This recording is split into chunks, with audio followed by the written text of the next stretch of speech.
আসসালামু আলাইকুম, সবাইকে শুভেচ্ছা জানাচ্ছি। মোহাম্মদ মাহবুব। বাংলাদেশের রাজনীতিতে সন্দেহ, সংশয়, সংকট নতুন করে সামনে হাজির হচ্ছে। এই রাষ্ট্রের সবচেয়ে বড় শত্রুর বিরুদ্ধে মামলাগুলো হচ্ছে শেখ হাসিনা থেকে শুরু করে একদম রাষ্ট্রের সবচেয়ে বড় মাফিয়া। এখানে এমন ব্যক্তিকে বসাতে হবে যিনি পৃথিবীর সকল লোভকে উপেক্ষা করতে পারবে, লোভকে উপেক্ষা করতে পারবে। সেই হিসেবে তার চোখে পড়েছে এই ব্যক্তিকেই। অনেক যাচাই বাছাই করে তিনি তাজুল ইসলামকে এই পদে বসিয়েছিলেন। কে বলছিলেন? আমাদের আইনমন্ত্রী আসিফ নজরুল সাহেব। আমার কথাটা খুব মনে পড়লো এই কারণে যে এই ব্যক্তিকে নিয়ে অনেক কাহিনী ঘটেছে এবং সেনাবাহিনীর মধ্যে এই তাজুল ইসলামকে নিয়ে অনেক নাটকীয়তা আছে। শেষ পর্যন্ত তার অনড় অবস্থানের জন্য 15-16 জন যে সেনা অফিসারকে কারাগারে আনা হলো, এসি গাড়িতে করেও যদি আনা হয়েছে, সেটাই তাজুল ইসলামের কারণে আনা হয়েছে। তবে বিরোধী শিবিরে কিছু গুজব আছে যে যারা সরকারে বসছেন তাদের সাথে একটি আমাদের বিশেষ বাহিনীর আলাপ হয়েছে। আলাপ মানে এটা চুক্তি হয়েছে, যদি তারা ক্ষমতায় আসেন বা তাদেরকে ক্ষমতায় বসানো হয়, তারা এই বিচারগুলার করবেন না, মানে সেনাবাহিনীর গুম খুনের বিচারগুলার করবেন না, এমন নাকি একটা চুক্তি হয়েছে। এটা আমার আগের ভিডিওতে বলেছি। আমি এটা বিশ্বাস করি না। আমি বিশ্বাস করি তারেক রহমান প্রশাসন, তিনি তার দল বা বাংলাদেশে যারা বিরোধী শিবিরে গত 15.5 বছর নির্যাতিত হয়েছেন, গুম খুন ক্রস ফায়ার শিকার হয়েছেন, তাদের বিচারগুলো সম্পূর্ণ করবেন। এখন আমাদের দেখার অপেক্ষা যে বিরোধী শিবির থেকে যে অভিযোগটা করা হচ্ছে এটা সত্য নাকি মিথ্যা, সেটার জন্য আমাদের একটু অপেক্ষা করতে হবে। আমরা এত দ্রুত সরকারের প্রতি আস্থা হারাতে চাচ্ছি না। কয়েকটা বিষয়ে আমরা একটু তথ্য দিয়ে আসি। সেটা হলো যে আন্তর্জাতিক অপরাধ ট্রাইব্যুনালের চিফ প্রসিকিউটর তাজুল ইসলামের পরিবর্তে অ্যাডভোকেট আমিনুল ইসলামকে নিয়োগ দেওয়া হয়েছে। আমিনুল ইসলামের, আমি তাকে যতটুকু জানি, তিনি বিএনপির আইনজীবী ফোরামের সহসভাপতি ছিলেন এবং আজকে তাকে এই পদে বহাল করা হয়েছে। 2024 সালের সেপ্টেম্বরের শুরুতে তাজুল ইসলামকে অ্যাটর্নি জেনারেলের পদমর্যাদায় চিফ প্রসিকিউটর হিসেবে নিয়োগ দেয় অন্তর্বর্তীকালীন সরকার। নির্বাচনের আগ পর্যন্ত তাজুল ইসলামের অধীনে 24 জুলাই আগস্টে সংগঠিত মানবতা বিরোধী অপরাধের মামলায় 24টি আনুষ্ঠানিক অভিযোগ জমা দেয় প্রসিকিউশন। বর্তমানে এসবের বিচার কাজ চলছে ট্রাইব্যুনাল 1 ও 2 এ। রায় ঘোষণা হয়েছে 3টি। ঘোষিত রায়ে দণ্ডিত 26 জনের মধ্যে ক্ষমতাচ্যুত প্রধানমন্ত্রী শেখ হাসিনা, সাবেক স্বরাষ্ট্রমন্ত্রী আসাদুজ্জামান খান কামাল সহ পুলিশের প্রধানরাও রয়েছেন। রায়ের অপেক্ষায় রয়েছে জুলাই গণ অভ্যুত্থানের প্রথম শহীদ আবু সাইদ হত্যা সহ 2টি মামলা। এরই মধ্যে আগামী 4 মার্চ ঘোষণা হবে রামপুরায় সংগঠিত মানবতা বিরোধী অপরাধের একটি মামলার রায়। এছাড়া আওয়ামী লীগ সরকারের শাসনামলে গুম খুন নির্যাতনের মামলারও বিচার কাজ চলছে ট্রাইব্যুনালে। বিচারের মুখোমুখি হয়েছেন মেজর জেনারেল অবসরপ্রাপ্ত জিয়াউল আহসানও। আওয়ামী লীগের হেভিয়েট বহু এমপি মন্ত্রী এখন মানবতা বিরোধী অপরাধের মামলায় আসামি হয়ে আছেন। তাই এই ইস্যুটি খুবই গুরুত্বপূর্ণ। কয়েকটি সূত্র দাবি করেছে তাজুল ইসলামকে সরিয়ে দেওয়ার কারণে আওয়ামী লীগ শিবিরে নাকি ব্যাপক আনন্দ বিরাজ করছে। আমি জানি না এটা কেন। সোশ্যাল মিডিয়াগুলোতে আমি আওয়ামী লীগ শিবিরের মধ্যে বা আওয়ামী লীগের বেশ কি বলবো খুশি পোস্টগুলো দেখছি। এটা নিয়েও আমরা একটু হতাশ যে তাজুল ইসলামকে সরিয়ে দেওয়ার কারণে আওয়ামী লীগ শিবিরের মধ্যে আনন্দ কেন? তার মানে কি তারা আশা করছেন বর্তমান সরকার তাদের সাথে আপোষ করে নেবে এমন কিছু? যদি এটা হয়, এটা তো খুবই দুঃখজনক ব্যাপার হবে, বাট আমি এটা বিশ্বাস করতে চাই না। দর্শক আসেন আরেকটি খবর দিই। তাজুল ইসলামের কিছু তথ্য আরো দিব, বাট তার আগে আরেকটি খবর দেই। আমাদের রাষ্ট্রপতি তিনি সবাইকে শপথ পড়ান। শপথের কিছু রাষ্ট্রীয় গোপনীয়তার ব্যাপার থাকে। সেই গোপনীয়তা এবার তিনি রাষ্ট্রপতির চেয়ারে বসে লঙ্ঘন করলেন। কে? মিস্টার শাহাবুদ্দিন চুপ্পু। তিনি একটি বেসরকারি পত্রিকা, আমরা বলি কালের কণ্ঠকে ইন্টারভিউ দিয়েছেন। আর সেই ইন্টারভিউটি নিয়েছে কালের কণ্ঠের যিনি নির্বাহী সম্পাদক হায়দার আলী এবং বিশেষ প্রতিনিধি জয়নাল আবেদিন। সেখানে একদম প্রকাশ্যে কিছু প্রশ্ন করা হয়, যেমন আমি কয়েকটা প্রশ্ন উত্তর দিই। রাষ্ট্রপতি কে প্রশ্ন করা হলো, আপনি কেমন আছেন? তিনি বলছেন সপ্তাহখানিক ধরে ভালো আছে, মানে বিএনপি সরকার ক্ষমতা আসার পর থেকে তিনি ভালো আছেন। তাকে প্রশ্ন করা হলো তার আগে ভালো ছিলেন না? তিনি একটু হাসি দিয়ে বললেন অন্তর্বর্তী সরকারের 1.5 বছর বঙ্গভবনে তিনি ভালো ছিলেন না আর কি। মানে তাকে প্রশ্ন করা হলে তিনি অন্তর্বর্তী সরকার 1.5 বছর বঙ্গভবনে আপনি কেমন ছিলেন, রাষ্ট্রপতি বললেন কিছুক্ষণ নীরব থেকে তারপর একটা দীর্ঘশ্বাস নিয়ে বললেন, ওই 1.5 বছর আমি কোনো আলোচনায় নেই, অথচ আমাকে নিয়ে চলেছে নানা চক্রান্ত। দেখেন, একটু যদি বিস্তারিত বলেন, তখন রাষ্ট্রপতি বলছে দেশের শান্তি শৃঙ্খলা চিরতরে ধ্বংস করা এবং সাংবিধানিক শূন্যতা সৃষ্টি করার অনেক পায়তারা হয়েছে। তিনি একেবারে ইউনূস সরকারকে দায়ী করে বক্তব্যটি দিচ্ছেন। দেখেন,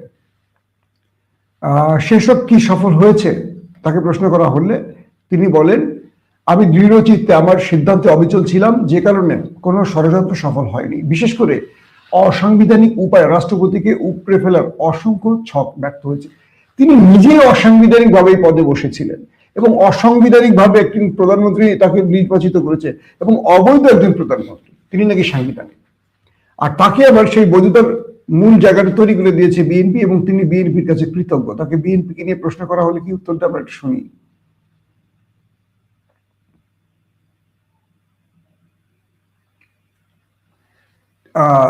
তিনি বলছেন যে 1.5 বছরে আমাকে উপড়ে ফেলার অনেক চক্রান্ত হয়েছে, সংকটের কঠিন মুহূর্তে আমাকে সমর্থন দিয়েছে বিএনপি জোট ও সশস্ত্র বাহিনী। অর্থাৎ নীরব থেকে বিএনপি এবং সশস্ত্র বাহিনী তাকে সমর্থন দিয়েছে বলে তিনি শেষ পর্যন্ত এই পদে টিকে আছেন। আমি পুরো বিষয়টা আজকে আলোচনা করতে চাচ্ছি না, এটা আমার বিষয় নয়, এটা আপনারা ভালো বুঝবেন, আপনারা দেখে নেবেন। প্রশ্ন হলো, প্রেসিডেন্ট পদে বসে থেকে তিনি রাষ্ট্রীয় গোপনীয়তা কিভাবে প্রকাশ্যে আনলেন? বাংলাদেশ আসলে কি একটা বিষয় হলো কি, আইন আসলে কারোর জন্য না, আইন হলো গরিবের জন্য, দুর্বলের জন্য। এখন দেখবেন বাংলাদেশে প্রেসিডেন্ট চুপ্পু, যেহেতু তার সাথে বিএনপির আন্ডারস্ট্যান্ডিং হয়ে গেছে, তিনি এখন যা কিছু করবেন কোনো সমস্যা নেই, বিএনপির জন্য কোনো আইন লাগবে না, চুপ্পুর জন্য লাগবে না, এখন লাগবে জামাত আর এনসিপির জন্য। আবার যখন ক্ষমতায় বসবে কখনো জামাত এনসিপি, তখন আমি জানি না জামাত বা এনসিপি এরকম বেইনসাফি করবে কিনা, তাতে ইনসাফের কথা বলে, তখন দেখা যাবে যে অন্যদের জন্য আইনটা লাগবে। এই দেশটা আসলে এরকমই একটা দেশ। প্রশ্ন হলো, বিএনপি 15.5 বছর শেখ হাসিনা এবং তার রাষ্ট্রপতিদের অবৈধ বলত এবং তাদেরকে সকল প্রকার কর্মের জন্য দায়ী করত, কিন্তু অন্তর্বর্তীকালীন সরকার আসার পর বিএনপি এই অবৈধ অসাংবিধানিক প্রেসিডেন্টকে বৈধতা দেয় এবং নীরবে সাহায্য করে, আর সেই সাহায্যের ফল বিএনপি 2026 এসে পায়। আবার সশস্ত্র বাহিনী তারাও এই প্রেসিডেন্টকে বহাল রাখে তাদের কার্যসিদ্ধির জন্য, এমন অভিযোগ অনেকে করেছে, আমি জানি না। কিন্তু পৃথিবীতে যে দেশগুলোতে বিপ্লব হয়েছে, যেখানে এরকম অন্তর্বর্তীকালীন সরকার বসছে, সেখানে কোথাও সাংবিধানিক সংকট তৈরি হয়নি বাংলাদেশের মতো এরকম বাকওয়াস টাইপের। যদি আপনি সিরিয়ার দিকে তাকান, সিরিয়াতে অন্তর্বর্তীকালীন সরকার বসছে না, সেখানে কি পুরনো সরকারের কোন সিস্টেম আছে? প্রধানমন্ত্রী বলি, প্রেসিডেন্ট বলি, কিচ্ছু আছে? পুরোপুরি ফেলে দিছে, একদম সেনাপ্রধান থেকে সব ছুড়ে ফেলে দিছে। সেখানে জোলানি বাহিনী বসছে, 5 বছরের জন্য বসছে, তারপর তারা নির্বাচনের পরিকল্পনা করবে। তার মানে হলো, বাংলাদেশ সংবিধান বলে একটা বই আছে, যে বইটার শুরু থেকে শেষ পর্যন্ত কোনো পক্ষের বা কোনো শক্তির পছন্দের বাইরে কোনো বক্তব্য নেই। ধরেন বিএনপি এখন সব সাংবিধানিক পদ্ধতিতে করবে, কিন্তু আওয়ামী লীগের আমলে এই বিএনপি কোন সাংবিধানিক না, সব অসাংবিধানিকই ছিল আওয়ামী লীগের। আবার এই আওয়ামী লীগ এই সংবিধানকে বিক্রি করে দিয়ে, মানে এই সংবিধানের দোহাই দিয়ে সবকিছু করেছে। যারা ক্ষমতায় বসে তারা সব সাংবিধানিক পদ্ধতিতে কাজ করে, আর যারা বিরোধী শিবির থাকে তারা সব অসাংবিধানিক হয়ে যায়। দুঃখজনক বিষয়গুলো এখানে। আওয়ামী লীগ কেয়ারটেকার উঠিয়ে দিয়ে বলল সাংবিধানিক ভাবে নির্বাচন হবে শেখ হাসিনার আন্ডারে। আমার বিশ্বাস এই বিএনপি আগামী নির্বাচন কেয়ারটেকার আর দেয় কিনা সন্দেহ আছে। দেখেন, তারা বলবে যে না, এটা সংবিধানে নাই তো, তারা জুলাই গণভোট মানতেইছে না, তারা বলবে না ওইভাবে নির্বাচন হবে। দেখেন আপনি কোনটা করে, আল্লাহ ভালো জানে কোন দিকে হাঁটে সরকার।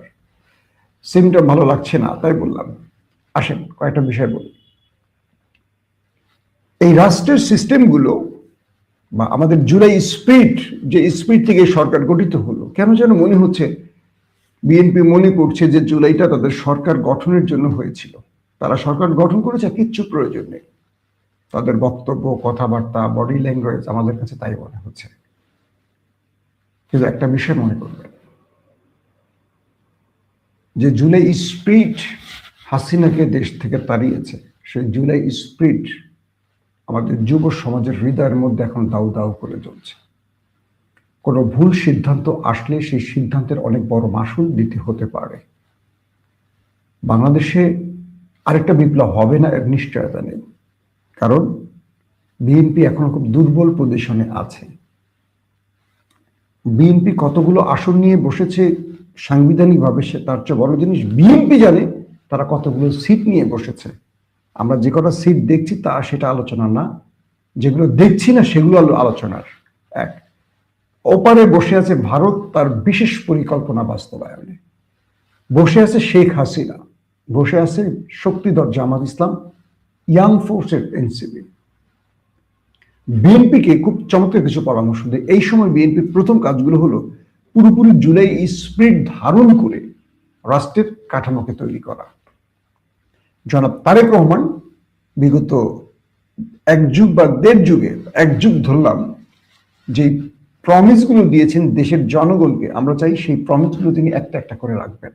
তার প্রতি আমরা অনেক আশাবাদী, বিশ্বাস করি। যদিও মনে করি নেপথ্যে অনেক খেলা চলছে তার এগেনস্টে, তিনি কখনো কখনো পুতুল হয়ে যাচ্ছেন কারো, সেটা মনে হচ্ছে বলে আমরা এই কথাগুলো বলছি। তারেক রহমানের সদিচ্ছা শতভাগ আছে, আবারও বলছি তারেক রহমানের রাষ্ট্র পরিচালনায় সদিচ্ছা শতভাগ আছে, কিন্তু এই পদে বা এই বিজয় যারা এনে দিয়েছে, এই সারপ্রাইজ যারা গিফট করেছে, সারপ্রাইজটা যারা দিয়েছে বিএনপিকে, তারা নীরবে নেপথ্যে বসে খেলছে। এটা দেশের মানুষ ক্রমান্বয়ে বুঝতে শুরু করছে।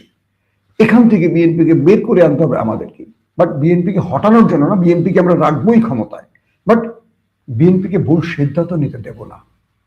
এটা হলো আমার ঠিক। আপনি মনে করছেন বিএনপিকে সরিয়ে কাকে বসাবেন? এই মুহূর্তে কারা আছে দেশে? আওয়ামী লীগকে বসাবেন না, জামাত রাষ্ট্র পরিচালনা করতে পারবে? ইম্পসিবল। যারা তাদের নির্বাচনের ভোট গুনে ঘরে ফিরতে পারে না, তারা রাষ্ট্র পরিচালনা করবে কিভাবে? জামাতকে আরো, আমি মনে করি আরো 10 বছর তারা বিরোধী দলে থেকে আরো অভিজ্ঞতা অর্জন করতে হবে ক্ষমতা বসতে হলে। রাষ্ট্র পরিচালনা এত সহজ কাজ না।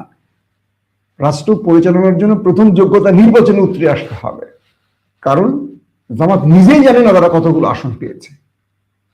তারা যে কোনো দেখছে তা না, কিভাবে এটা ভোট করতে হয়, কিভাবে সেই ভোটের ইঞ্জিনিয়ারিং মোকাবেলা করতে হয়, কিভাবে জয় আনতে হয়, কিভাবে প্রতিটি কেন্দ্রে রিটার্নিং অফিসারকে মোকাবেলা করতে হয়, কিভাবে কেন্দ্র, এগুলো যেমন জানি তো না ঘোড়া। তারা কিভাবে রাষ্ট্র পরিচালনা করবে? রাষ্ট্র তো বিশাল জিনিস। একটা ভোটে কয়েক হাজার কেন্দ্র যারা ট্যাকেল করতে পারে না, রাষ্ট্র তো কয়েক লক্ষ প্রতিষ্ঠানকে চালাতে হবে। তার মানে জামাত এখনো সেটার যোগ্যতা অর্জন করেনি। তার মানে জামাতকে আপনি আর 10 বছর বাদ রাখেন, বিএনপিকে নিয়ে চিন্তা করেন, তাহলে কি করতে হবে? বিএনপিকে সঠিক পথে রাখতে হলে বিএনপির যে সিদ্ধান্তগুলো ভুল আসবে সেখানে প্রত্যেককে ঐক্যবদ্ধভাবে সেই ভুলটাকে ধরে দিতে হবে। আর যেটা মনে হচ্ছে যে পেছন থেকে কেউ বিএনপিকে মিসগাইড করছে, কেন যেন মনে হচ্ছে তারেক রহমান কারো হাতের পুতুল হয়ে যাচ্ছেন, বা পুতুল হয়ে বা পুতুল করে রাখা হয়েছে। এখন যা ঘটছে এগুলো তার ইচ্ছায় হচ্ছে না, আমার কাছে মনে হচ্ছে। তাহলে আমরা কি করব?